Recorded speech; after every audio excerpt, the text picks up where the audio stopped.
Welcome to the deep dive. Today, we're jumping into something pretty incredible, actually. Yeah, what's that? It's this idea that, really deep-seated anxiety, the kind that feels like it's just part of you forever. Maybe it isn't. Okay. Like, it's not necessarily a life sentence. Exactly. We've got this one really fascinating source today. It's a case study from a therapist. And it tells a story about overcoming a really severe, really long-term problem with what seems like super rapid change. Okay, I'm intrigued, and the therapist behind it.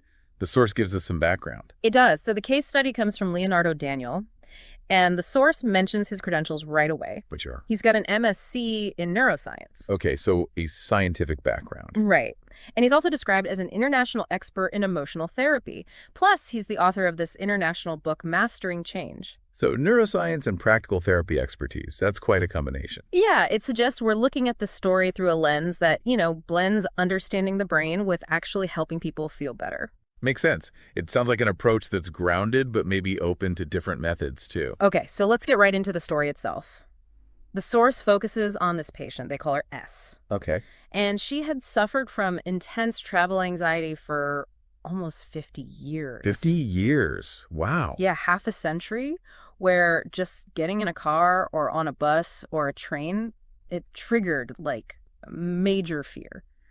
I have hard to even imagine living like that for so long. Totally. And here's the kicker, the claim that really jumps out from the source. What's that? That this problem, this 50-year-old anxiety, was resolved, gone, in one single therapy session with Leonardo Daniel. Okay, wait. One session for a 50-year issue. That's what the source states. That definitely makes you lean in. How is that supposedly possible? Well, to get it, we have to go back to the beginning. The source explains where it all started. There must have been a trigger event, right? A major one.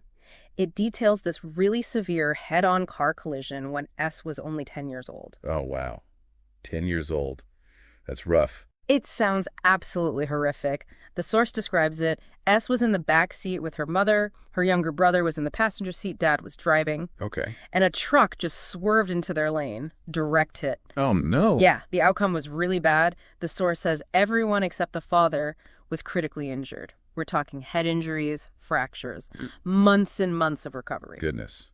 Trauma like that, especially so young and involving the whole family. Yeah. Yeah, that can embed itself really deep. Exactly. And the source makes that connection clear. The long-term impact for S, she just couldn't travel. Cars, buses, trains, all brought on intense anxiety. Like she was constantly afraid it would happen again. So she never drove. Never even got a license because of it. Wow. Okay. But here's something that gets me. If it was so bad, how come it took so long to address in therapy?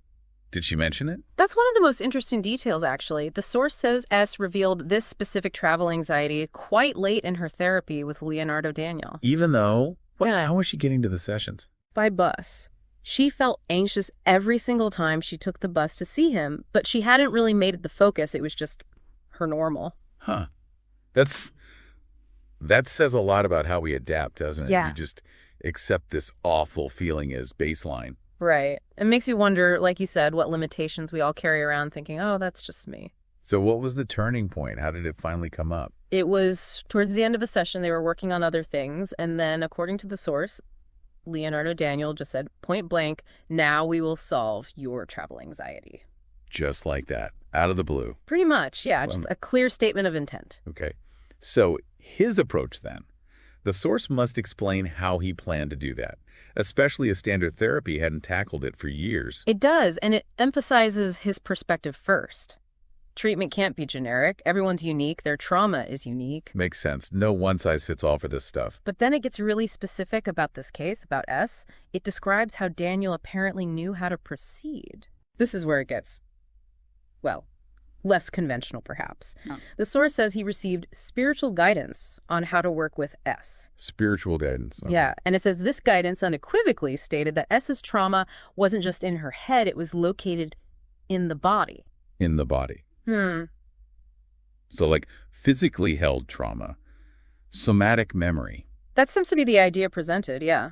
That this guidance pointed him towards the physical aspect, not just the mental replay of the event. It wasn't just a thought pattern, it was something stored physically. Interesting. So the guidance wasn't just fix the anxiety, it was fix it here in the body. That's how the source frames it, yeah. as the key insight directing the specific method he used next. Okay, so what was the method? What did they actually do in that one session? The source describes it like this. He asked S to stand up. He held her hands Okay, physical connection? and then performed a process. Mhm. It combined, and this is the source's description, advanced, highly personalized NLP. NLP, neuro-linguistic programming. Right, with special body movements. Ah, okay. So NLP, which often works with like internal representations in language, combined with physical action, that connects back to the trauma in the body idea. Exactly. It suggests targeting the root where the guidance indicated it was held, using both mind-focused techniques and direct body work or movement. Okay, Yeah. so the outcome. Yeah. Did it work? I mean, the source claims it did, right? Right. And the result described is, well, pretty staggering given the 50 years. After that single session, combining the NLP and body movements, the source says the trauma weakened greatly. Weakened greatly. Huh. That sounds promising, but what did that mean practically? It means that since that one session, S has traveled numerous times, by bus, by train, Yeah. and she feels, quote, relaxed with no trace of the anxiety she'd lived with for half her life. No trace. After 50 years from one session. That's the account in the source. Wow. That's genuinely remarkable, if accurate. What did she say about it? Does the source include her perspective? It does. There's a quote from S herself that's really telling. She said, "Now I understand how much I suffered during trips. I took it for granted that this is how one feels when traveling." Oh, man. That hits hard. Just accepting misery as normal really underlines the change. It really does. So, okay, stepping back. How does Leonardo Daniel, the therapist with the neuroscience background, actually explain why this kind of rapid change is possible? Why isn't anxiety just fate? Well, his view, as the source presents it, is basically that anxiety isn't fate. It's learned. Learned how? It comes from a subconscious interpretation of reality. Think back to that Crash S experience. Okay. Her brain and body essentially learned an inadequate way to cope with that incredibly threatening situation. That reaction, that terror, and inability to escape becomes the trauma. And that trauma then drives automatic responses later on. Exactly. It drives automatic helplessness responses whenever something triggers the memory, even subconsciously, like getting on a bus. The body remembers the original helplessness. Ah, okay. So the anxiety isn't the event itself. It's the learned feeling of helplessness connected to anything that reminds the subconscious of the event. Precisely. And so the core idea, according to the source's explanation of Daniel's view, is this. If you can replace that automated helplessness response Oh. by either installing more empowering coping strategies in the subconscious, or, as seems to be the case here, by resolving the trauma directly at the root level where it's stored. Which the guidance apparently said was in the body for S. Right. If you address that root, the anxiety that was fueled by it, it just disappears. It doesn't have a driver anymore. Okay. So let's try and wrap this up. The main takeaway from this deep dive into the case study shared by Leonardo Daniel, who, let's remember, has that MSc in neuroscience, is an international expert in emotional therapy and wrote Mastering Change. Yeah, the key insight seems to be That really deep, long-lasting anxiety, even from something as severe as that childhood trauma S went through, it might not be permanent. right.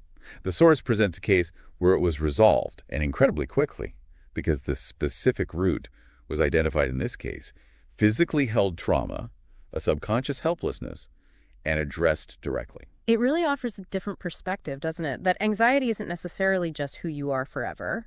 It's definitely a hopeful perspective. It suggests change is possible, even for things that feel completely intractable. So thinking about this story of S. and Leonardo Daniel's approach, what could it mean for you listening right now? Or just for how we think about anxiety in general? Well, it sort of prompts you to question things, doesn't it? How so? Like maybe some of those feelings or fears or limitations that you've just accepted. Oh, I'm just not good at public speaking, or I just get stressed in crowds, Yeah. Maybe those things aren't just you. Maybe they have underlying roots too. Perhaps a subconscious interpretation, like Daniel suggests. Yeah. Or maybe even a physical echo of past experiences. Roots that could potentially be addressed if you find the right way in. Exactly. It opens up that possibility. Right. Which leads to maybe a final thought to chew on. Okay, leave us with something provocative. If this source is accurate, and a severe anxiety, 50 years old, rooted in a horrific accident, can genuinely be removed entirely, perhaps even in one session, what else? Let us what? What else in our lives are we maybe accepting as just fate? is unchangeable. When perhaps, just perhaps, they're really just these deeply learned responses held somewhere in our minds or bodies, just waiting for the right key, the right approach to unlock and resolve them.